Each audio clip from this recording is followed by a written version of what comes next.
Bonjour chers compatriotes du Congo-Brazzaville, je suis Patrick Rosenberg. Nous sommes aujourd'hui jeudi 17 juillet 2025. Mes chers compatriotes, il est triste, voire révoltant, de voir aujourd'hui certains cadres de la Bouenza s'agenouiller devant Denis Sassou Nguesso dans l'espoir d'obtenir des nominations souvent symboliques sans impact réel pour le peuple.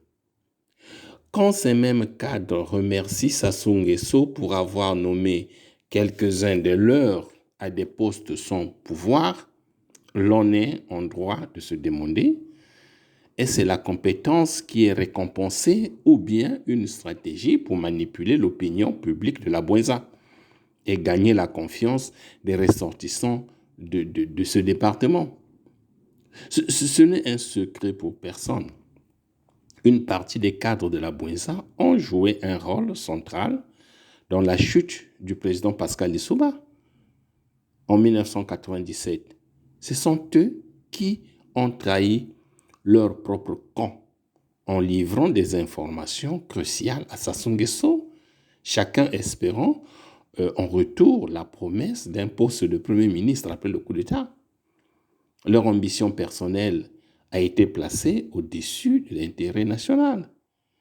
La guerre civile de 1997 qui a plongé le Congo dans le chaos trouve une partie son origine dans cette trahison orchestrée par certains cadres de la Bouenza qui auraient dû défendre la légitimité démocratique, le pouvoir de Lissouba, mais ils l'ont trahi. En conseillant Lissouba sur des bases tribales, en excluant d'autres ethnies, ces cadres de la Bouenza avaient creusé leur propre tombe politique. Aujourd'hui, l'UPADES, autrefois grand espoir démocratique pour le Congo, même pour l'Afrique, est réduite à une coquille vide inféodée au PCT. Cette déchéance est aussi fruit du tribalisme exacerbé de certains cadres bémbés, comme Martin Berry, Pascal Tsatima Biala, Claudie Mounari, et bien d'autres qui, malgré la confiance que les Souba leur accordaient, ne l'aimaient guère et n'ont jamais réellement défendu son projet de société.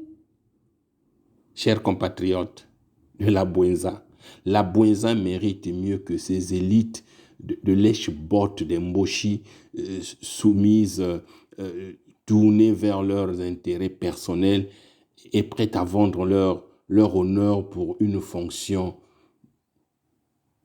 Il est temps d'ouvrir les yeux, de briser le silence complice de ces cadres de la Bouenza et de renouer avec l'intégrité politique et la vraie lutte pour le Congo. Il est consternant de voir aujourd'hui certains cadres de la Bouenza qui ont travaillé avec le président Pascal Lissouba s'agenouiller sans honte devant Denis Sassou Nguesso, l'homme contre lequel il prétendait lutter hier, l'homme contre lequel Pascal Lissouba, leur propre frère du Grand Niari, s'était opposé avec dignité. Quelle ironie de l'histoire! Ceux qui hier partageaient le pouvoir avec le président Pascal Lissouba et qui l'ont trahi pour leurs intérêts personnels quémandent aujourd'hui des postes auprès du système qu'ils ont contribué à remettre en place. La vérité est connue. Certains cadres de la Bouenza, au lieu de renforcer la présidence de Pascal Lissouba et de défendre les institutions démocratiques, ont préféré vendre leur loyauté pour quelques promesses creuses de Sassou Nguesso. Pire encore, ce sont eux qui en coulisses transmettaient à Sassou Nguesso des informations sensibles sur les faiblesses du régime Lissouba. Chacun espérant devenir Premier ministre ou ministre puissant sous un nouveau régime de Sassou après la guerre. Résultat, le Congo a sombré dans une guerre fratricide en 1997. Le régime démocratique de Lissouba a été balayé. Pascal Lissouba exilé avec ses ministres et le rêve de liberté et de développement du Congo anéanti. Et aujourd'hui, comme si rien ne s'était passé, ces mêmes cadres de la Bouenza, sans dignité ni conscience, reviennent applaudir Sassou Nguesso pour des nominations inutiles, des strapontins sans pouvoir, croyant ainsi redorer leur image. Quel mépris pour les populations de la Bouenza.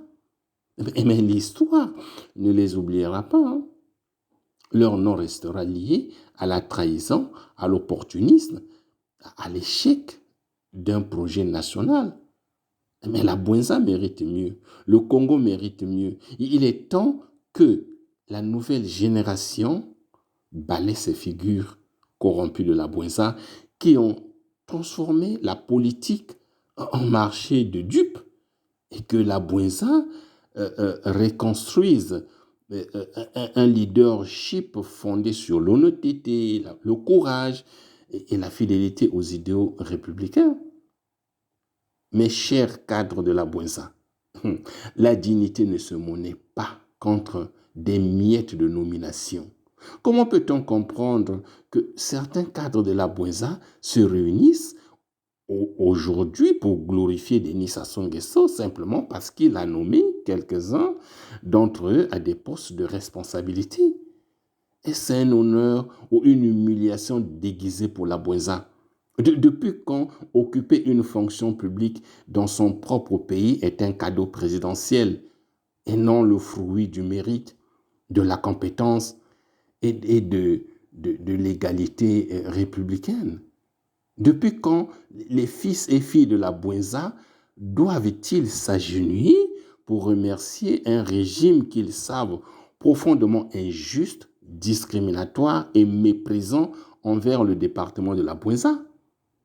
En glorifiant ces nominations comme s'il s'agissait d'une faveur divine de ces cadres de la Bouenza, déshonorant la mémoire des martyrs de la démocratie, trahissent le combat de Pascal Lissouba qu'ils ont eux-mêmes abandonné hier et piétinent l'intelligence collective d'un peuple qui ne mendie pas la reconnaissance, mais l'exige au nom de la justice.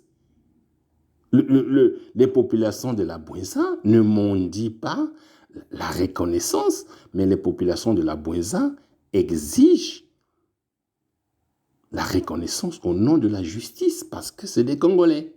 Ce n'est pas un poste ministériel ou une direction générale qui doit faire taire la conscience de la Bouenza. Ce n'est pas en applaudissant la mascarade du régime d'Emboshi que la Bouenza retrouvera sa place dans la République. Les populations de la Bouenza n'ont pas besoin de griots serviles sans bornes au service de Sassou Nguesso, mais des cadres debout, intègres, courageux et fidèles à la vérité. Assez d'humiliation volontaire de la part des cadres de la Bouenza. Vous faites honte. Vous inspirez à la jeunesse de l'UPADES et de la Bouenza un sentiment de pitié. Mais la Bouenza mérite mieux que des applaudissements honteux. Les populations de la Bouenza méritent la justice, l'équité et le respect, sans courbette ni compromission. Vive le Congo-Brazzaville, vive le peuple congolais, vive la diaspora congolaise. Je vous remercie et vous prie de partager cet audio. Au revoir la semaine prochaine. Patrick Rosenberg. Merci.